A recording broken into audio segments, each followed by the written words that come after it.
The 5 pillars: memorable story, distinct personality, emotional promise, unique positioning, and brand authenticity.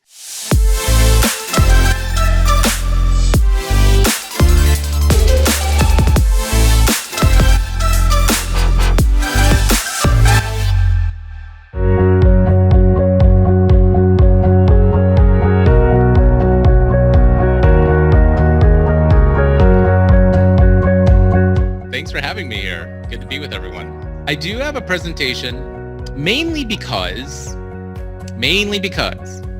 branding, when I'm about to show some slides to you, you probably, I think, will understand branding on a deeper level. Is it safe to say, Damien, I mean, sometimes there's some crossover depending on some of the Maverick communities. Is it safe to say that no one in here has seen my presentation or knows who I am? Is it completely... Safe to say. That is safe to say.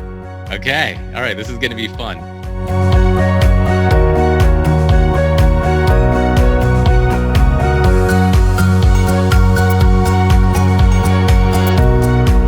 Welcome to another installment of the Happy Hour Hangouts. Absolutely. We've been doing this for over a year now.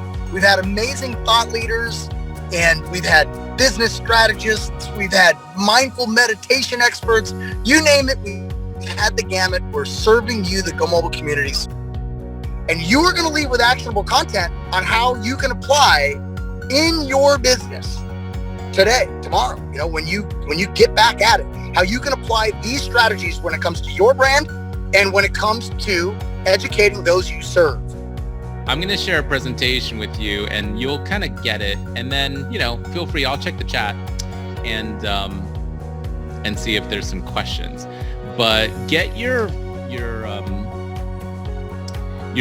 mute or unmute button ready in the event that I'm gonna there's an exercise I'm gonna do, or I'm gonna have you to call out something just so I can hear it. Don't worry, I'm not one of those speakers that make you like call out and respond like every 2 seconds. It's not my style. But there is one exercise that I just want to kind of hear from you. And so if you can unmute yourself in the first 5 minutes or so in the presentation. So Eddie, okay, good. All right, you guys. So I like to start off with, what is this term called? Brand. I think that's a really good starting point. And in any presentation that I do, I always start here because particularly for marketers and particularly for entrepreneurs or experts, coaches, consultants, whatever, they all have their own distinct definition of what this term brand is. So my first question, if you can, actually, instead of calling it out, this is not that part I'm asking you to call out, but maybe if you could just type in, what is your current understanding or definition of brand, of the word brand? Let me hear from a couple of people.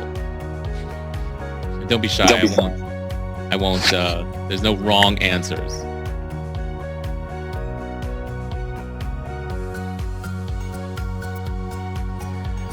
All right. John says association. Association. Image. Okay, that's good. Image or identity. I love that response, your identity. Let me get a couple of core. What sets you apart and what you've made your own. I like that, Daniel. Okay. If you have some, if some of you are just like slow typers, feel free to type them in. But I have a general sense, and so you hear association, image, identity, your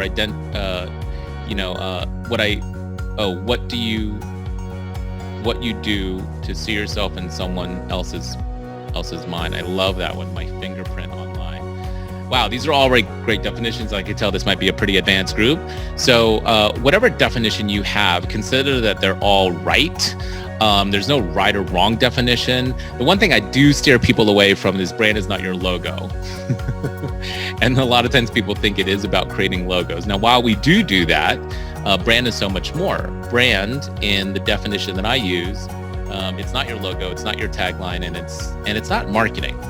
So a lot of times, a true story, every time I go and I meet someone like in the Uber or whatever, I'm like, hey, what do you do? And I say, I do branding. And they say, oh, so you're in marketing? And I was like, what? I don't understand. I just said I did branding. So it's interesting that those terms are terms I use interchangeably, but I want to create a distinction for you so you can hear the rest of the presentation. And so when we get into some Q&A, because I really do want to hear from you guys with some questions, that we're at least operating from the same vocabulary. Okay.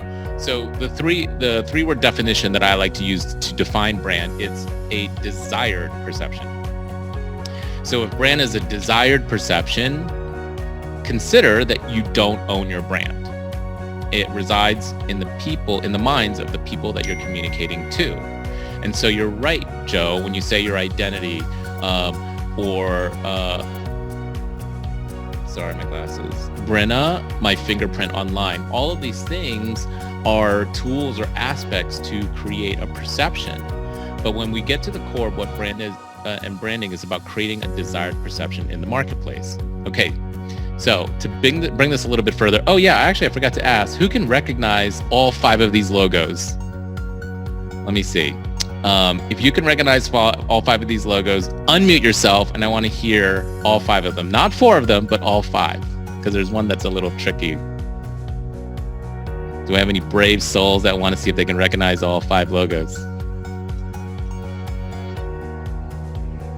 I'll give it a shot at it. All right, who's that? That's the first one is like big company. The second one is Rolls Royce. Then it's Apple. Then Disney is the last one, and the N is I think it's like the mattress company.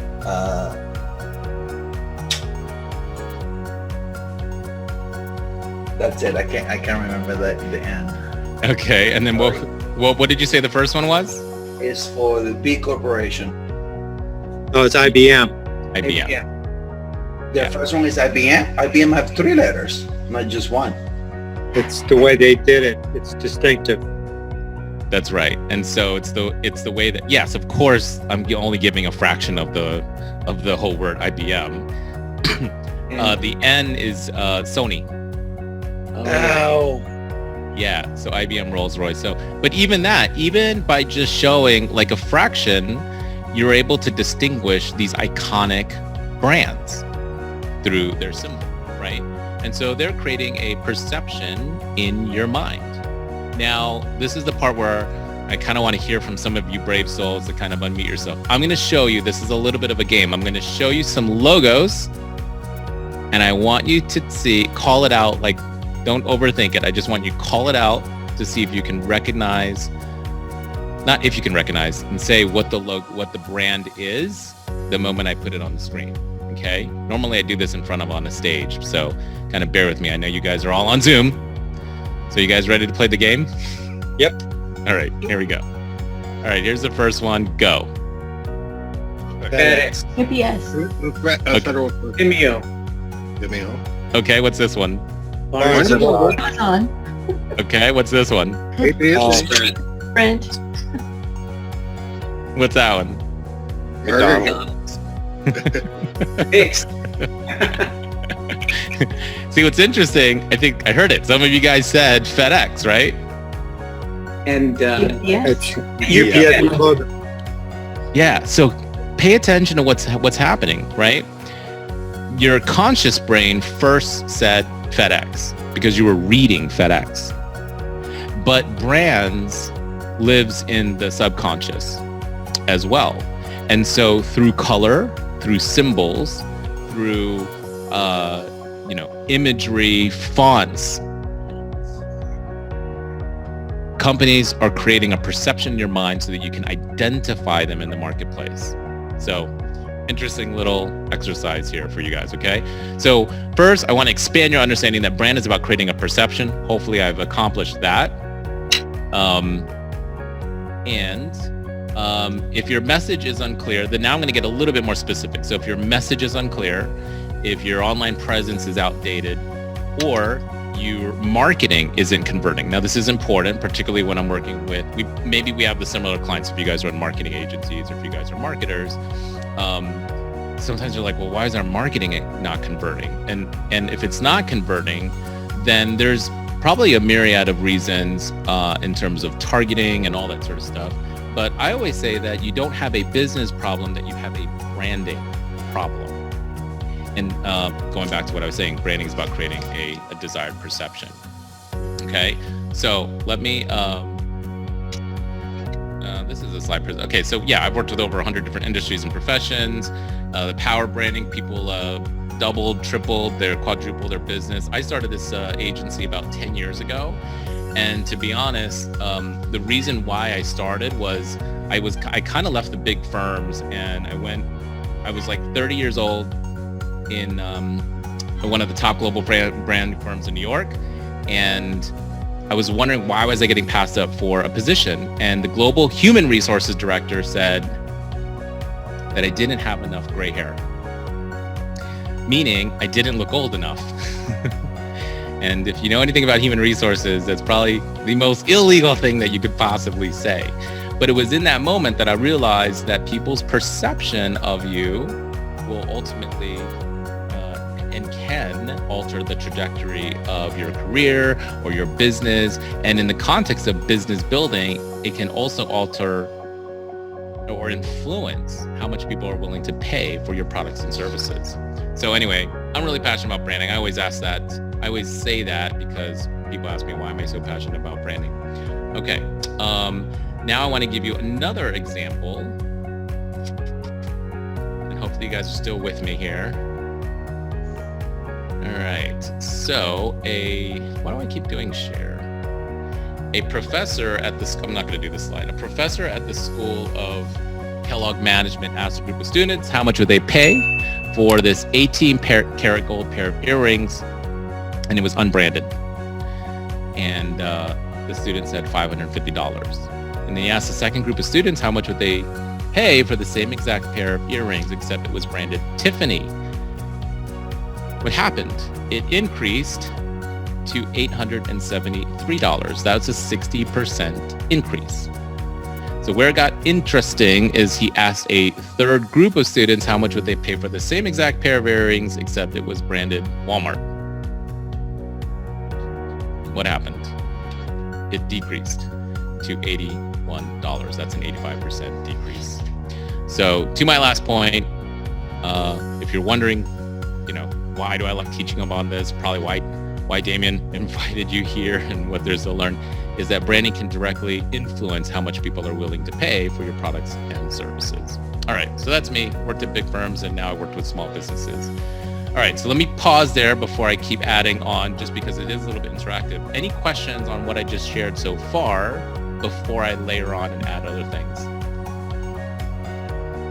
You can either raise your hand, unmute, or type it into the chat. I'll take about 30 seconds to kind of wait for you guys to do that.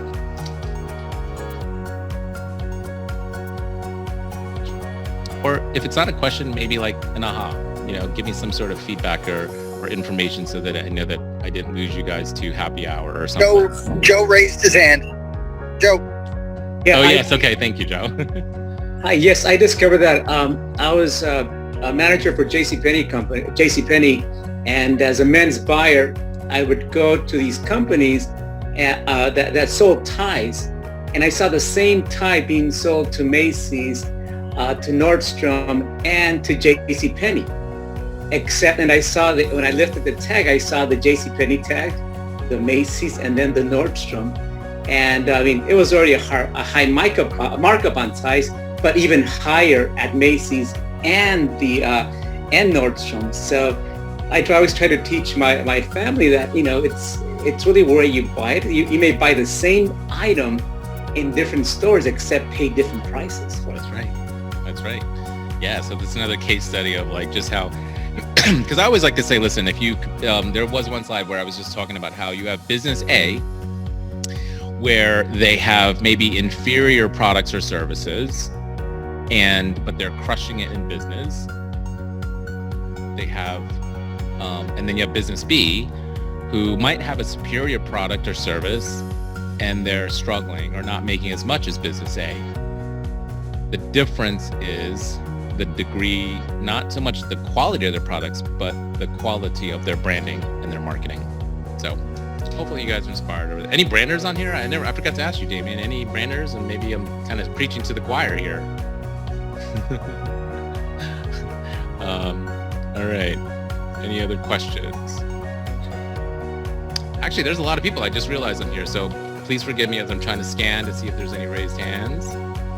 So Joe, maybe unraise your hand so I know that you're going. All right, I guess I'll keep going.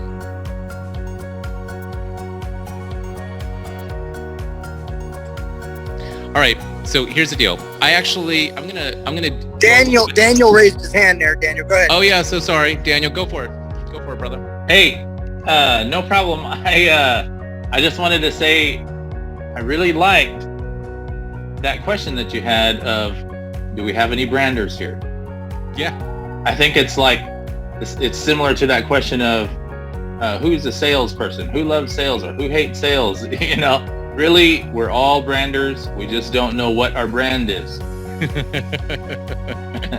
We're not defining it ourselves, and we're letting everybody else do it.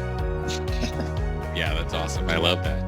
Yeah, so whether you're, the CEO of the company, or you're a personality figure, or you are an entrepreneur, you could say that what I do really influences all of those things, because it is about creating a perception, and it's creating the right perception that you want, whether it's in the workforce or in your business or in your customers' minds or in investors or the media, right? So that's kind of why I love teaching branding, because it's so much more than just a logo. So I like to teach using real life case examples, and I'm going to show like an example for each of my teaching points. Okay, so my agency is called Branding for the People, and we're really about creating world-class brands. I mean, listen, there's a lot of branding agencies out there, and anyone can give you a prettier version of what you have. I'm really a stand, and I'm committed to creating world-class brands in all aspects. And so I'm going to give you my 5 teaching points on this. So first, a world-class brand tells a memorable story. Not just a story, but a story that's memorable, right? So anyone can tell a story. Now, here's, actually, it's funny, David, this is, I met this company through a fellow Maverick community. So Extreme Lawn Care out in Fort Worth. They do landscaping, lawn care, pest control. And it's a sort of a family-run business passed down. So the founder, the current CEO, came to me with Extreme Lawn Care, and they were doing quite well for his industry. To do I think at the time he was probably doing like 3 to 5 million. All right, well, there was no story around here. If anything, they were known for the color purple in an industry that's primarily known for green, and they have lawn care in their name. And he does landscaping and pest control. So their customers don't really buy other services from them other than lawn care. And then third, there was no story around this word extreme. And so we went through a strategy process and a naming process, and we changed them to Purple Care. Now, he wasn't sold at first, but then when we told him about the strategy and the vision for it, he totally got behind it. You see this little gorilla here, right? And so rather than just being known for lawn care, and they're known for their purple color, so we said, let's put this on loudspeaker and be known for Purple Care. And what this does, it gets people to say, what is Purple Care? And that's what you want. You want customers to ask you, what is your company? And so we built the whole thing around this gorilla. I won't read the whole thing, but I'll just read this one piece. A symbol of majesty, of strength, of nature, and in the wrong circumstances, a symbol of rampaging destruction. Let a hungry gorilla out of his cage and you're dealing with the nightmare. Crazy lawnmower accidents, spilled fertilizers, escaped pets. But we've tamed that beast, and that's why we want you to meet our big purple gorilla, and his name is Puck. So I got to tell you. That is good. It's really good. It's done wonders for his business. So obviously we thank you. I think that was Damien. So we took him from here to there. We transformed his whole look and feel to go aligned with the new logo, the new name. We changed sort of the tone of the purple. It was all over billboards, his business cards. We even created, their brochures, and then like even just hats that their employees wear on site. it was more interesting and more fun, and just rallied their entire culture around this thing called Purple Care. So he went from 100 to 2,000 customers. 100 to 2,000 customers after rebranding. So anyway, I'm quite proud of this brand just because it was fun to work on, but also it was just like, I love it when brands sort of really take on this one pillar of just telling a story. Now, I know there's like Donald Miller, Story Brand, and all that sort of stuff, and sort of a different approach. Like, I think they're all, I mean, a lot of people will teach this. Branding is about telling a story. I'm just adding this little nuance here of like, tell a story that people remember, right? Number one thing when it comes to branding is memorability. All right, world-class brand evokes a distinct personality. Okay, so what do I mean by this? Now, a lot of times people go for like, well, I want to be seen as professional. And I always say, you might want to have your brand professionally done, but professional itself is not a personality. These are all professionals, but they all have distinct personalities, right? And so the question is, what is the leading edge of the personality of your brand?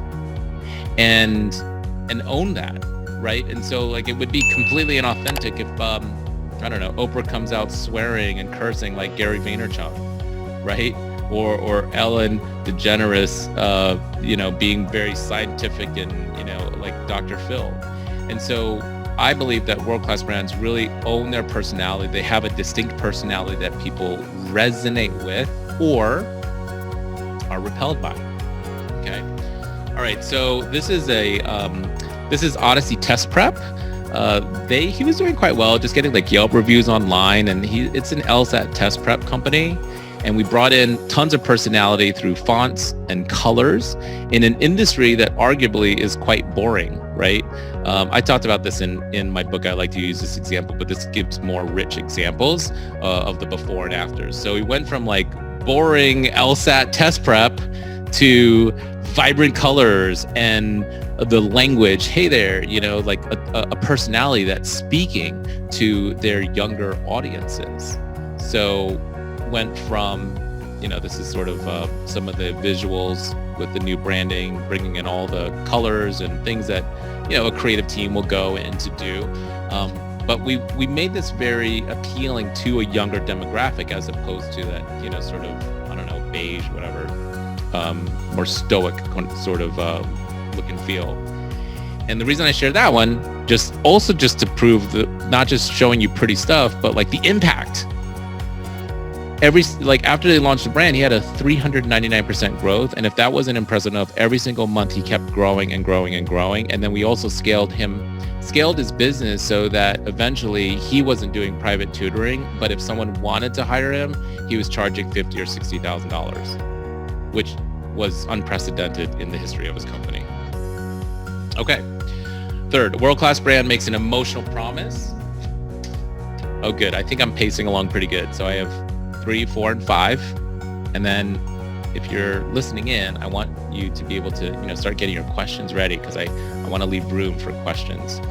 A world-class brand makes an emotional promise. Now, in my mind, we all make promises to our customers, to our clients. Brands make promises to us. Now, there's 3 broad types of promises, right? There are functional promises, there are economic promises, and there are emotional promises. Functional is like, all right, the utility of what you're going to do for me. Economic is measured in terms of time or money. And emotional promise is how a brand makes you feel. And I'm sure we've all heard that phrase. No one remembers what you do for them. They remember how you make them feel. And so now here's the thing. Branding is all about creating this emotional connection with your target audiences. And so what's that emotional promise that you want to keep? What's the higher order emotional promise? Kind of like, I think I have some examples here. Yeah. So kind of like Harley Davidson. They're in the business of motorcycles, but their brand is freedom on the open road, right? BMW makes cars, motorcycles. It's the ultimate driving machine. And so this is what big brands do. I'm sort of bringing all this big brand thinking to small businesses. So this is a company called Cheeky Scientists. And Dr. Isaiah Hankel, who's the founder of this, started this company. I met him actually I met him at TNC, Damien, many years ago. So that's an association for PhDs, and his whole mission is to move them from academia to industry. And so, wow, you take kind of like a neutral in terms of excitement. You know, you cheeky scientist, suddenly it morphs. Yeah, exactly. So this is a classic example. I come across this all the time with some clients who are like, I just did my logo on 99 Designs or Fiverr. So his brand promise was win intelligently. So in the recruitment space, think about it. You know, some people compete based on, I don't know, looks or their experience or, a range of other things, who they know. And PhDs really compete and they're very competitive. They like to win based on their intelligence. And so that inspired the use of, rather than having this, and 60% of his members are men, 40% are women. So we didn't want to alienate the women. And then we have this this guy here, right? So we made some creative decisions to neutralize whether it's for men or women and really focus on the promise.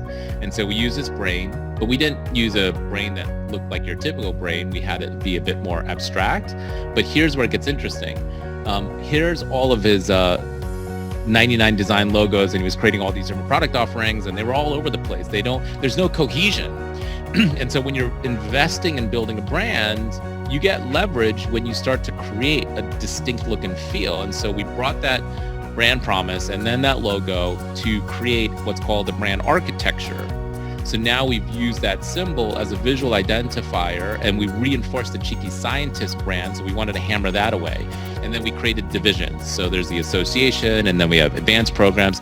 And this is a little bit more complex for some business. Not every business has as many divisions or layers, but I'm just kind of showing you what's possible when you want to scale or extend the business beyond a specific core offering, right? And then how you can use color in your strategy for visuals. So we took him from a personal brand. Now here's the other thing too, Cheeky Scientist, and then you have him, and it's like, I'm confused. Is this a personal brand? Is he the Cheeky Scientist? And so now we made Cheeky Scientist about the members. And so we created other photography of other people so that the members can actually see themselves in this company rather than focusing on the founder.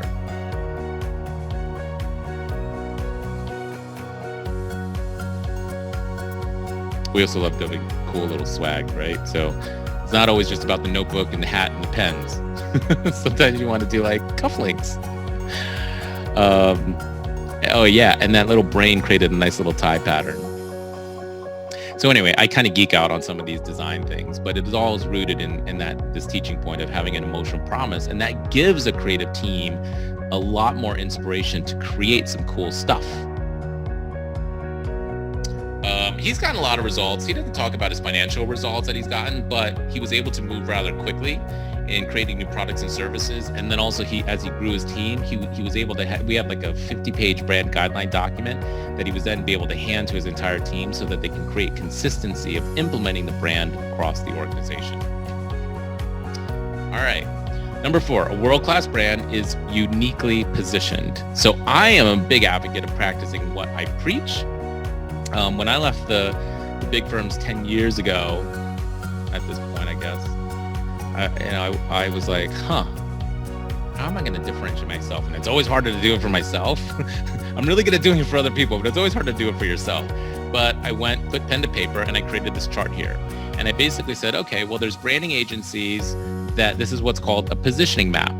And you could create a positioning map for yourself as well. But you want to populate this map to identify where's your sandbox. You know, what's the white space where you play in.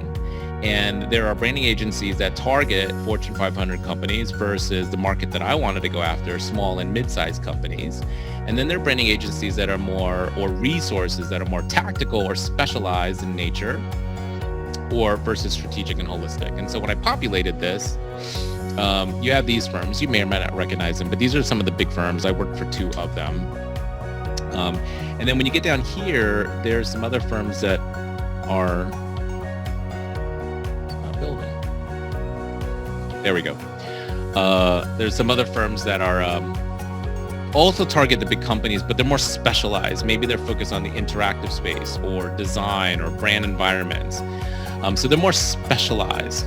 When I came into the small business space, and truth be told, when I first started, I was working with lots of entrepreneurs. When I first started out, lots of, startup entrepreneurs, early stage, first few years, we had 99 Designs and Upwork and Fiverr, and then there was business coaches teaching branding, or graphic designers or web designers. And now these are all important and useful resources and tools, and maybe there's a point in time where you use them. I just felt that there was a hole in the market for strategic and a holistic approach to branding that was geared towards and adapted for small and mid-sized businesses, sort of bringing this big branding thinking to the small and mid-sized businesses. So practicing what I preach, this is a positioning map. We do this for our clients. You can create one for yourself. Just what you want to think about is, what are the 2 spectrums that differentiate you in the category, and start to populate that vis-a-vis your competitors. Probably easier said than done, but sometimes when you see a visual like this, it helps you.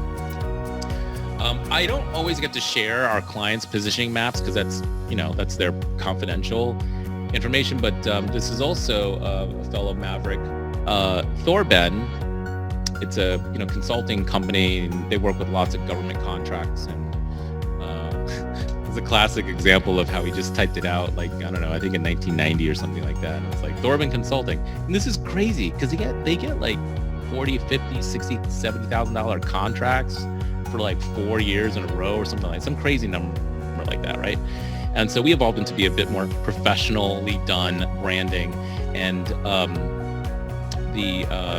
the positioning for them was around mastering innovation together. Now, this may not mean anything to you per se, but when he's competing around the Accentures of the world and the SAPs of the world, this meant a lot in that space. So we went through a positioning exercise with them. So mastering innovation together, and that just kind of evolved their look and feel. Hopefully the look and feel is kind of inspiring you to just kind of see like, oh, it's not just about a logo. It's about a visual look. It's about an experience. It's about a feeling that's conveyed when you see all these different tools.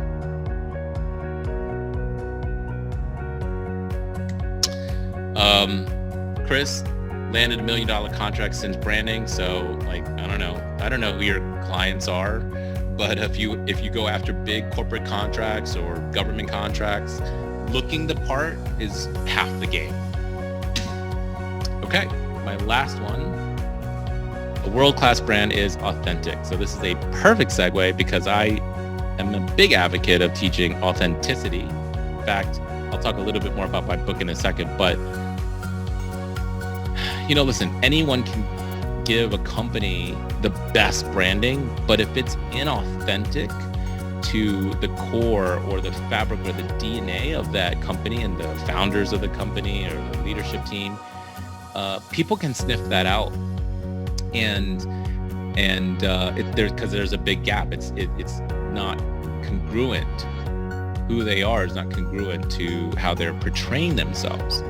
So that's not branding. That's just like marketing spin, right? So I'm big on authenticity and just kind of having that true alignment. I chose this example, Changing Habits. They're based in Australia. They're an online whole food company, and they didn't really sell out like Whole Foods did. Just because you buy it in Whole Foods doesn't mean it's healthy for you. So they're really rigorous and integrous around making sure that the food that you're buying is quality whole food. So we changed their identity, but the promise was, their purposes, was influencing how our food is produced, classified, and marketed. Because if you think about it, there's a lot of things that are inauthentic about how food is being produced, classified, and marketed to the general population. And so their core purpose is to influence that so that it is integrous. So they're all about authenticity. We changed their brand, their look and feel. Again, showing you some more visuals and designs. They had over 500 products. I can't wait for them to expand to the United States because their stuff is so good. And then we get into the UI UX website strategy. Maybe some of you guys do this, I don't know, but made it easier for people to buy. What was interesting about this particular brand, Changing Habits now is not just synonymous with whole food products, but we also created an architecture for them so that they have lifestyle programs. So they have like a weight loss program, a healthy version of like, what's that one? It's like a fat loss protocol, H something. Anyway, it doesn't matter. But they have lifestyle programs. The 5 pillars: memorable story, distinct personality, emotional promise, unique positioning, and brand authenticity. And so scale as well. So anyway, the reason I wanted to share this and use this one is because I am a big advocate for making sure that whatever you're creating, make sure that it's authentic. So my book, oh yeah, even then they were saying, hey, just like cut through all the jargon and the hype and really creating an authentic brand that helped them to increase their revenue. All right, so that's me. The 5 pillars: memorable story, distinct personality, emotional promise, unique positioning, and brand authenticity. And so Damien gave you he gave you part of my book title, but the book title is Your Brand Should Be Gay, Even If You're Not. And the subtitle, it's The Art and Science of Creating an Authentic Brand. And so a few things I'll say about this and then I'll open up for questions is like, people ask me, why'd you name it that way? Why should my brand be gay? That's what I want. I want people to ask me the question. I want people to be intrigued. How many pink books do you see out there? And I could mean so many different things when I say what I say, but it just stops people in their tracks. It piques people's curiosity. People are either a hell yeah, or they're like, hell no, or they're offended, or they're inspired, or they laugh. Either way, I'm teaching through the power of a branding book to teach Scroll stopper. What you should do. That's right. So anyway, that's all my contact information if you wanted to, stay connected. But I'm going to unshare. I'm going to stop because now I want to be able to interact with you guys and ask some questions. And what's awesome is we've already got about a half dozen questions ready for you. All right, let me see if I can go for it. Get on the chat and rock and roll. What's my definition of legendary brand? That's, I don't know that I've actually really sat and thought about how I would define legendary brand.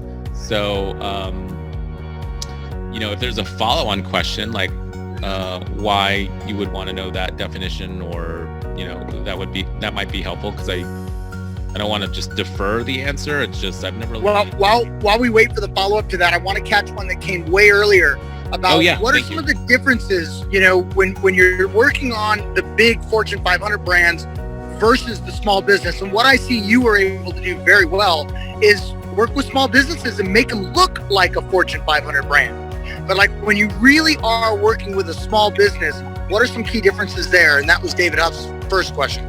Yeah, I love this question because, so here's the thing. There's high-level, hoity-toity, high-level branding, and on the opposite side of the spectrum is hardcore direct response marketing.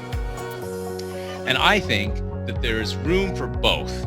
As long as it's authentic and integrous and you're selling quality products and services, I think that the big difference is not just like all this high level stuff, is adapting it so that it converts, because an entrepreneur or small business doesn't have the $1 billion budget like some of these big firms. And so it's got to convert, it's got to produce revenue in a shorter period of time than some of these bigger firms. And so it's got to be conversion oriented, not just, it can't just look pretty. Oftentimes you see some of these big branding firms, and some of these are former colleagues of mine. It's like, yeah, but it looks pretty. And this website, it's very innovative and creative. It's like, yeah, but it won't convert. And so for small businesses, you have to have that conversion oriented marketing hat as well. Secondarily, big companies spend a lot of money on research and understanding their target audiences and their customers, and there's probably validity in doing 3-6 months of just market research. And for small businesses, they need to go to market now. And it's about speed of implementation. It's about getting real-time feedback. For some businesses, it's about selling before creating. Maybe there's something in between there where you can actually create something in tandem with understanding your market, but getting real-time feedback from your consumers. And it also depends on who your clients are, right? If you're also selling to other small businesses, you have the capacity to do that. But if you're selling to corporate clients, you know, maybe you do need to do a little bit more research. I don't know. But the last thing is what Damien said, is that a lot of times we help our clients look bigger than they are, not to be inauthentic, but to give them a space for them to step into, so that when you get that 15 seconds, you make the right impression. I hope that answers the question. That was a sweet answer. Okay. Oh my gosh, these questions are so small. I'm aging myself. I put on my reading glasses. Okay, so let's see. How do you start the thought process for a crowded local niche such as a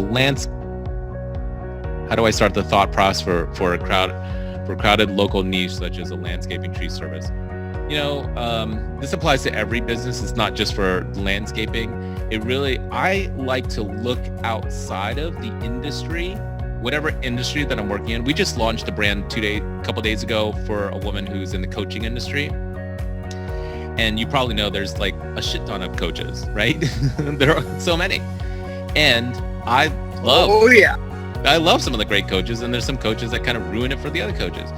But I look outside of the coaching industry and for inspiration for their branding. So I look outside of the landscaping industry. I look outside of the tutoring industry. So think about it. Like if Tiffany and an airline were to merge, like fun game would be like, what would be different with that airline? You know, maybe there'll be like a little concierge that greets you. Maybe the food that they hand you is like in this like signature blue box, right? Or the seatbelts are made out of like ribbons. You know, just blue sky thinking here. But the point is getting some inspiration from outside of your industry. How do you communicate authenticity? Okay, I'm going to unpack this a little bit. I don't know that I have advice for communicating authenticity. I have advice around being authentic. And so, and maybe it does speak into communicating, but when I say being authentic, it's about, to me, it is all about who you're being, and then who you're being dictates what you say in your communications and how you behave and how you look. And so I take this approach. I like to use the analogy of like, you know, if a guy walked into the room with a group of people and he's like, I'm the smartest person in the room, they'd be like, well, who's this jackass, right? But if a guy walks into the room and he dresses a particular way, he speaks in a certain way, his mannerisms, he knows more about the subject matter than everyone else in the room, then he derives the perception that he's the smartest person in the room. So I always say, rather than saying you're authentic, be authentic and let people feel that you are authentic. Okay, what drew Great me... answer. Thank you. What drew me to showcase Cheeky Sciences, which I've been following or relate to? Oh, okay, interesting to look at that brand. What drew me to showcase that brand? Because it's a classic example, and I come across this all the time, of people think, oh, I should just go for 99 Designs or Fiverr and just create a logo. And here's the deal. It's not what you're able to, and he was already very successful because he understood marketing. And he was really good at funnels, but then his audiences, which is a pretty sophisticated audience, they were confused. He was doing launches all the time, and it was just like, they started to get the perception that they were scammy. And so basically, I wanted to tell the story that it's not what you're able to make with branding, it's what you're not making. right? So you can be great at marketing and sales and make a shit ton of money. It's like what you're leaving on the table because your brand is not dialed in. So thanks for the question. Okay, am I missing any questions? Or do people have any verbal questions that they wanted to shout out? You guys still with me? It's Friday night. We're in this together. Okay, before we get a couple more questions in to close us off, go ahead and put those questions in now, and there's one now. But I want to do the lightning round real quick so that we make sure we don't end without the lightning round. Now that you know that we have a group of agencies that are working with small businesses in marketing, what would be, a tool, a resource, an app other than your own that you would recommend that they would get some value out of? And for what context? For branding or for marketing or any tool? Could be an app, it could be productivity, it could be something to make you a better agency. I mean, just any tool, app, idea, resource.